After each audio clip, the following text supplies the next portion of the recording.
Welcome back to my channel Tanu. आज मैं आपको बताने वाली हूँ डीपीएसपी के बारे में। इससे पहले मैं आपको कुछ और यहाँ पे डिस्क्रिप्शन देना चाहती हूँ कि कॉन्स्टिट्यूशन में यहाँ आपके बहुत सारे पार्ट्स होते हैं।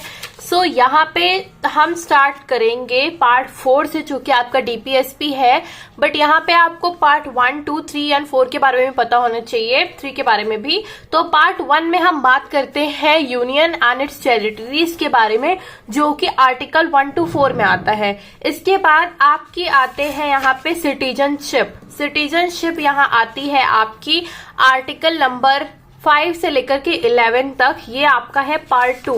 इसके बाद पार्ट 3 आता है आपका फंडामेंटल राइट, जो कि आर्टिकल 12 से लेकर के 35 तक होता है, 12 to 35। पर आज आपको पढ़ना है यहाँ पे DPSP, directive principle of state policies, ठीक है। ये आपका पार्ट 4 में आता है और यहाँ आर्टिकल मेंशन है आपके 36 से लेकर के 51 तक, आपको सारे के सारे आर्टिकल्स यहाँ पढ़ने हैं। तो डीपीएसपी में मैंने ऑलरेडी शॉर्ट वीडियो बनाई थी, मैंने लॉन्ग वीडियो नहीं अभी तक बनाई थी, बट उसमें बहुत सारे ना कमेंट्स आए थे कि that you have to make a long video. Okay, DPSP जो है वो यहाँ पे हमने इंडिया से कहाँ से लिया? इंडिया में अपने कॉन्स्टिट्यूशन में हमने लिया है आयरलैंड से, बट आयरलैंड ने लिया हुआ है आपका स्पेन से, जिसे हम आयरलैंड एज अ आयरिश भी कहते हैं, ठीक है। तो ये जो होता है, इसका इंपॉर्टेंट पॉइंट है नॉन जस्टिशिएबल, मतलब कि अगर इसका उल्लंघन कोई कर रहा है तो वो कोर्ट उसको लागू नहीं करा सकती है, ठीक है। तो यहाँ पे लिखा है मैंने, कोर्ट लागू नहीं करा सकता है, ये गैर न्यायोचित होता है।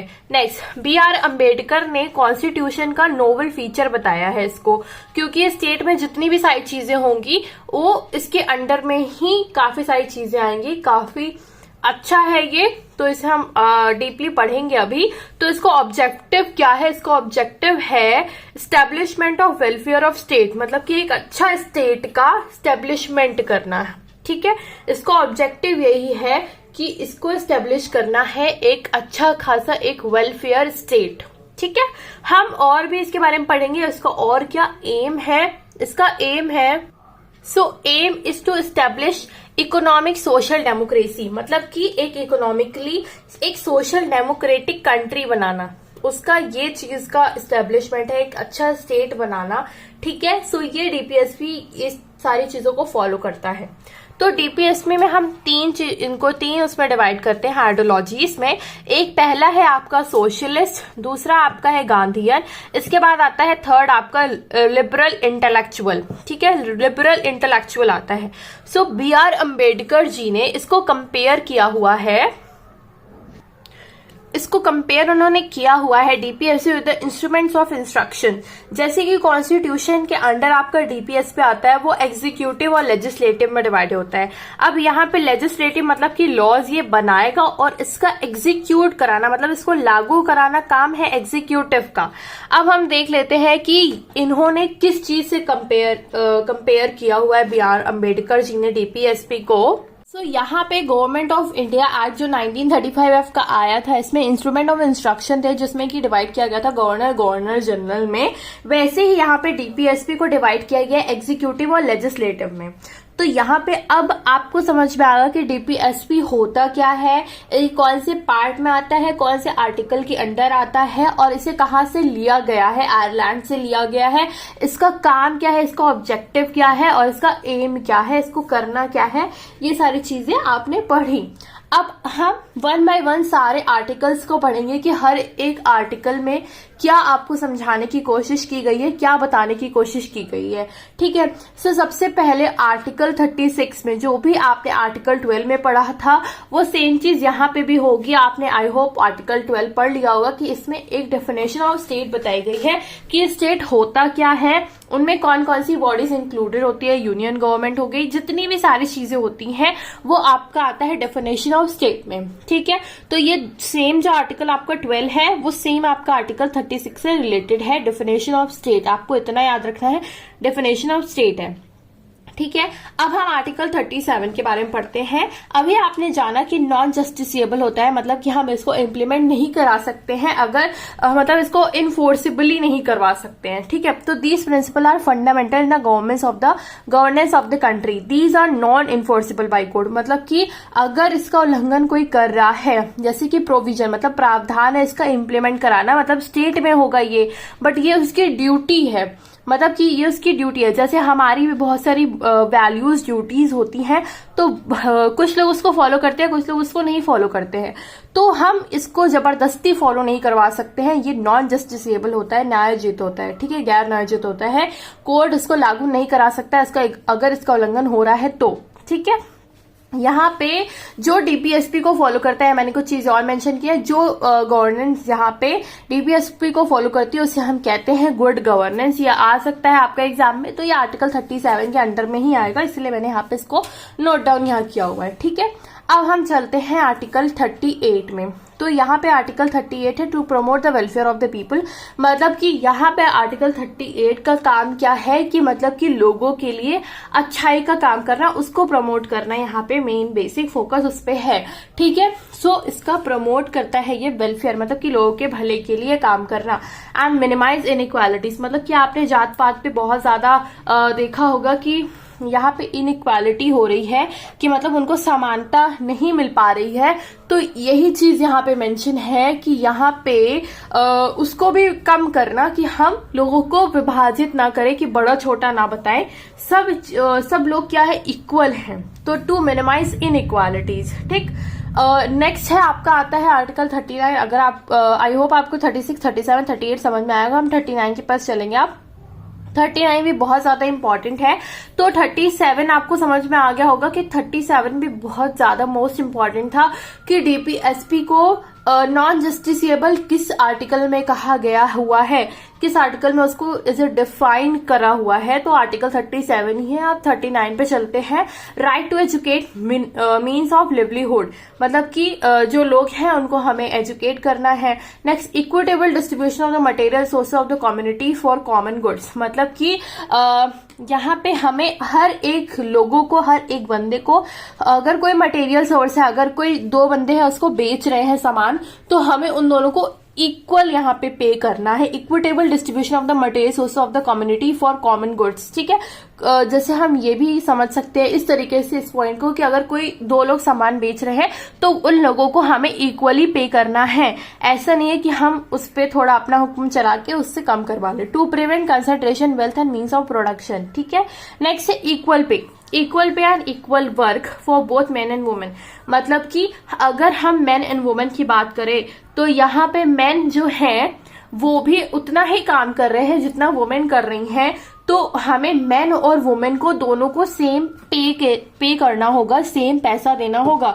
जैसे यहाँ पे मेन एंड वुमेन है, यहाँ पे ये वुमेन भी इतना ही काम कर रही है जितना मेन कर रहे हैं, और मेन भी उतना ही काम कर रहे हैं जितना वुमेन कर रही है, मतलब इनका काम दोनों का इक्वल है। तो हमें इन दोनों को पैसे भी, जैसे हम इसको 500 दे रहे हैं तो हमें इसको भी 500 देना है, मतलब दोनों को इक्वल पे करना है, ठीक है। इक्वल पे करना है इक्वल वर्क के लिए, ठीक। तो आर्टिकल 39 में और भी बहुत सारी चीजें हैं। यहाँ पे है आपका preserve the energy of workers and children's and nobody can abuse, मतलब कि यहाँ पे वर्कर्स एंड चिल्ड्रन की हमें एनर्जी क्या करनी है, उस तरीके से प्रिजर्व करनी है। उनको इतना ज्यादा उस काम के लिए वो नहीं कर देना है कि एकदम ही वो मरने की हालत में हो जाए, ठीक है। तो एंड नोबडी कैन अब्यूज, हमें उनको अब्यूज भी नहीं करना है। So this is our duty, हमारा ये ड्यूटी है, तो उसी को हमने अंडर उसके रखा हुआ है डीपीएसपी के, ठीक है। To opportunities for healthy development of children, हमें अपॉर्चुनिटीज देनी चाहिए दैट हेल्दी डेवलपमेंट हो सके चिल्ड्रंस का। ये आर्टिकल आपका आता है 39 में। अब हम चलते हैं आर्टिकल 40 में। सो यहाँ पे है ऑर्गेनाइज विलेज पंचायत। सो विलेज पंचायत का एकदम ऑर्गेनाइजेशन अच्छे से होना चाहिए। यहाँ आपका आ सकता है गांधीयन वाले के अंडर में भी, तो मैं शॉर्ट में चीजों को अब डिस्क्राइब आपको करके बता रही हूँ। सो यहाँ पे नेक्स्ट है article 41 unemployment, old age, sickness, right to work, education. So यहाँ पे हमें सबको इक्वल राइट देना चाहिए कि वो उस काम को कर पाए, उनको एज राइट टू एजुकेशन देना चाहिए। कोई भी अगर अनएम्प्लॉयमेंट है जैसे कि ओल्ड एज हो गया तो उनको भी उतना ही राइट देना चाहिए कि उनको भी मिल पाए वो चीज, ठीक है। अगर कोई बीमार आदमी है तो ऐसा नहीं है कि हमें उसको एकदम से छोड़ देना चाहिए। नेक्स्ट है आपका आर्टिकल 42। आर्टिकल 42 है ह्यूमन कंडीशंस ऑफ वर्क। ऐसा नहीं है कि हम कोई भी जगह काम कर रहे हैं और वो हमारे लिए सुटेबल ना हो, तो वो ऐसी जगह होनी चाहिए, ह्यूमन कंडीशन ऑफ वर्क होना चाहिए, मतलब कि लोगों से वहां काम कराना चाहिए जहां वो काम कर सके। ऐसा नहीं है कि ऐसे इंडस्ट्री में उनसे हम काम करवा रहे हैं जहां इतना केमिकल है कि उनकी जान भी जा सकती है। तो यहाँ पे ह्यूमन कंडीशन के अकॉर्डिंग जैसे कि वहां फैन वगैरह हो तो काफी सारी चीजें वहां पे मेंशन होनी चाहिए, प्रेजेंट होनी चाहिए कि वो हमारी कंडीशन को भी फुलफिल करे, ठीक है, जहां हम काम कर रहे हैं। नेक्स्ट है आपका आर्टिकल 43। आर्टिकल 43 बताता है आपको कॉटन इंडस्ट्री, मतलब कि इनको बढ़ावा देना, कॉटन इंडस्ट्रीज को, ठीक है। आर्टिकल 44 है यूनिफॉर्म सिविल कोड, मतलब हर एक बंदे के लिए, हर एक आदमी के लिए हमें यूनिफॉर्मली रहना, मतलब सेम रहना है हर एक चीज के लिए, ठीक है। नेक्स्ट है आपका आर्टिकल 45, बहुत ज्यादा इंपॉर्टेंट है, जो बात करता है free and compulsory education to all. मतलब कि आपने राइट टू एजुकेशन एक्ट भी पढ़ा होगा कि हमें RTE एक्ट जो होता है आपका, जो यहाँ पे ये 86 अमेंडमेंट के अंदर में आता है 2002। सो यहाँ पे बात होती है कि जो 6 साल से 14 साल तक के बच्चे होते हैं वो यहाँ पे उनको राइट टू एजुकेशन मिलता है। वो पढ़ना उनका बहुत ही ज्यादा इंपॉर्टेंट चीज है कि उनको पढ़ना ही पढ़ना है, उनका राइट है। तो यहाँ पे फ्री एंड कंपल्सरी एजुकेशन है, आपकी ड्यूटी है, आपको पढ़ना है। कोई अगर मान लीजिए नहीं फॉलो कर रहा है सो दैट इज नॉट, फिर उसको हम ये नॉन जस्टिसिएबल है कि मतलब हम कोर्ट में उसके जाके केस वगैरह नहीं कर सकते हैं, ये चीजें हैं। तो अगर आपका DPSP फॉलो नहीं हो रहा है तो आप कौन से कोर्ट में जाएंगे ये आपको पता होना चाहिए। कौन से कोर्ट में आप जाओगे, कोई भी कोर्ट पे आप नहीं जा सकते हो अगर DPSP फॉलो नहीं हो रहा है तो, ठीक है। हम सुप्रीम कोर्ट जाके नहीं कह सकते हैं। अगर आपका फंडामेंटल राइट वायलेट हो रहा है तब आप जा सकते हो कोई भी कोर्ट में, ठीक। नेक्स्ट यहाँ पे अगर DPSP फॉलो नहीं हो रहा है तो आप कोई भी कोर्ट पे जाके कंप्लेन नहीं कर सकते हैं, ठीक है।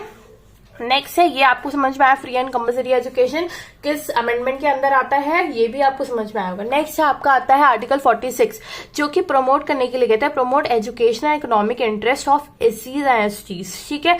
जो जैसे कि जनरल OBC वाली चीजें होती हैं, आपको पता है, जो शेड्यूल्ड ट्राइब्स होते हैं, शेड्यूल्ड कास्ट होती हैं, तो उनके लिए भी हमें एजुकेशन को बढ़ाना है, एजुकेशन लेवल को प्रमोट करना है, और उनको भी हमें इकोनॉमिक इंटरेस्ट, जैसे कि यहाँ पे बहुत सारा रिजर्वेशन में उनको इस चीज के लिए मिलता है। सो रिजर्वेशन यहाँ पे उनके इकोनॉमिक ग्रोथ की ही बात हो रही है कि अगर हम उन्हें रिजर्वेशन दे रहे हैं, उनकी जॉब लगेगी तो उनकी इकोनॉमिक ग्रोथ होगी, उनका इकोनॉमिक इंटरेस्ट। सो हमें उसको भी जगाना है, हमें एजुकेशन लेवल में भी बात करनी है SC STs की, जो कि बिलो लेवल के होते हैं आपके। नेक्स्ट यहाँ पे है आपका 47 आर्टिकल आपको कहता है prohibition of intoxicant drinks and drugs. तो यहाँ पे उनको खत्म करना है, उनको बंद करना है, जो भी चीजें आपकी बॉडी के लिए इंटॉक्सिकेंट्स है, जैसे कि स्मोकिंग वगैरह करना, सिगरेट्स वगैरह हो गया, या कोई भी ड्रिंक्स वगैरह होती हैं जो कि आपकी बॉडी को डैमेज कर सकते हैं, आपको नुकसान ही पहुंचा रही है, सभी को पता है। बट ये गवर्नमेंट जो है, अगर वहां पे आप जाके कंप्लेन करते हो कि यहाँ शराब बिक रही है, तो वो क्या करेगी, वो कोई चीज बंद तो नहीं करवा देगी, क्योंकि वही तो चलवा ही रहे हैं। तो कोई स्टेट होता है कि जो मतलब स्टेट के पास अपनी पावर है कि वहां पे वो चीज वो बंद करा सकता है, बट ये नहीं है कि सारी स्टेट बंद करवा सकती हैं उसको, ठीक है। जिनको बंद करवाना है वो बंद करवा सकता है, ये DPSP के अंडर में ही आता है। अगर आप चाहो तो रख सकते हो, नहीं चाहो तो नहीं रख सकते हो, ऐसी चीज होती है इसमें। तो स्टेट के अंडर में है कि अगर उसको बंद करवाना है अपनी जगह पे, अपनी स्टेट में ड्रिंक्स उसको बंद करवानी है, इंटॉक्सिकेंट ड्रग्स वगैरह बंद करवाने तो वो बंद करवा सकता है। अदरवाइज जो स्टेट में चल रहे हैं वो चलते रहेंगे, वो बंद नहीं करवाना चाहते तो वो चलते रहेंगे, ठीक है। बट ये चीज बताई गई है कि हमें नहीं यूज करना है इंटॉक्सिकेंट ड्रिंक्स का, जो भी हमारे लिए नुकसानदायक होती हैं, ये कोई भी ड्रग्स वगैरह का, ठीक है। तो ये चीज बहुत ज्यादा इंपॉर्टेंट हो जाती है इस लेवल पे आकर के कि आपको ये सारी चीजें भी मेंशन है यहाँ पे कि आपको यूज नहीं करना है, बट तब भी हम यूज कर रहे हैं उस चीज का, और हम उस चीज को ऐसा बना दे रहे हैं कि हम उसकी तरफ कंप्लेन भी नहीं कर सकते हैं, बट हाँ है। तो यही सारी चीजें हो जाती हैं कि वो नॉवल फीचर्स हैं आपके। नेक्स्ट हम देख लेंगे। तो नेक्स्ट आपका आता है आर्टिकल 48। आर्टिकल 48 जो करता है प्रोहिबिट करता है स्लॉटर्स ऑफ क्लाउड काव्स, ठीक है। तो यहाँ पे जो स्लॉटर है मतलब कि यहाँ पे मारना गाय वगैरह को मारना, तो वो सब भी क्या है, प्रोहिबिटेड है। तो जो लोग कर लेते हैं बट ये तो मतलब अगेंस्ट है, मारना ही नहीं चाहिए, ये सारी चीजें आपकी ड्यूटी है, ठीक है। नेक्स्ट है article 49, protect all monuments of the historical interest. तो सारे मॉन्यूमेंट्स जो भी पुराने आपके हिस्टोरिकल मॉन्यूमेंट्स है that we have to protect them, सबको हमें बचाना है, ठीक है। नेक्स्ट आपका है आर्टिकल 50। आर्टिकल 50 में आता है separation of judiciary from the executive, मतलब कि उन दोनों का सेपरेशन। नेक्स्ट है article 51 and the last one है आपका, आपने 39 से पढ़ते हुए आप 51 तक आ गए हो। तो आई होप आपको सारी की सारी चीजें समझ में आ रही होंगी कि मैं आपको क्या बता रही हूँ, ठीक है। आर्टिकल 51 में है प्रमोशन ऑफ इंटरनेशनल पीस, मतलब कि हमें इंटरनेशनल पीस भी बना के रखना है, मींस कि गुड रिलेशन बना के रखने हैं आपको, इंटरनेशनली भी आपको एक पीस मेंटेन करना है, सिक्योरिटी प्रमोट करनी है, सिक्योरिटी प्रमोट करोगे, ठीक है। और जितने भी इंटरनेशनल डिस्प्यूट्स है, कोई भी प्रॉब्लम है, उन्हें हमें सॉल्व करना है।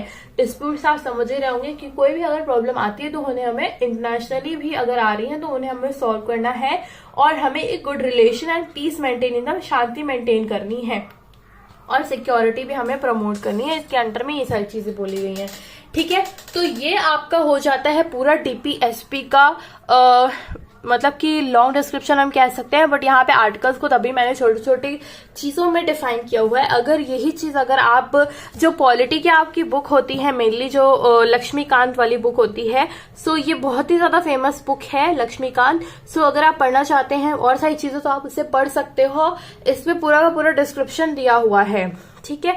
इसीलिए थोड़ा सा पॉलिटी ज्यादा लंबा हो जाता है, आप बुक भी देखते हो, क्योंकि अभी सिर्फ आपने पढ़ा है डीपीएसपी के बारे में, ठीक है। सो डीपीएसपी में ही इतना सा ही चीजें हैं आपकी, बट अगर आप और सारी चीजें पढ़ना स्टार्ट कर दो, अभी यहाँ पे सिटीजनशिप, फंडामेंटल राइट्स हो गए, प्रियम्बल हो गया, ठीक है, ये बहुत ही ज्यादा वाइड टॉपिक्स होते हैं आपका। जैसे कि यहाँ पे मैं आपको दिखा दूं, पॉलिटी के अंडर में ही आपका यहाँ प्रियम्बल आ गया। इसके बाद यहाँ पे प्रियम्बल में बहुत सारी चीजें मेंशन है। अगर आपको इससे रिलेटेड यहाँ पे नेक्स्ट हम चीजें पढ़ सकते हैं जो कि बहुत ज्यादा इजी तरीके से हो सकती हैं। आपका यहाँ आ सकता है पार्ट 2 जो कि सिटीजनशिप है आपकी। तो अगर आपको इससे रिलेटेड पार्ट 1 हो गया या पार्ट 2 हो गया, सिटीजनशिप हो गया, फंडामेंटल राइट्स, बहुत ज्यादा इंपॉर्टेंट चीजें हैं। अगर इस पे आपको वीडियो चाहिए so you have to comment my comment box if you need, okay. तो अगर आपको चाहिए तो आप कमेंट कर सकते हो। इस बार मैं जल्दी आपको वीडियो प्रोवाइड करूंगी, उस बार मैंने थोड़ा सा डिले कर दिया है। But if you like my video don't forget to subscribe to my channel, जरूर सब्सक्राइब करें एंड ऐसी वीडियोस के लिए और कमेंट करें, ठीक है। Thank you and bye bye.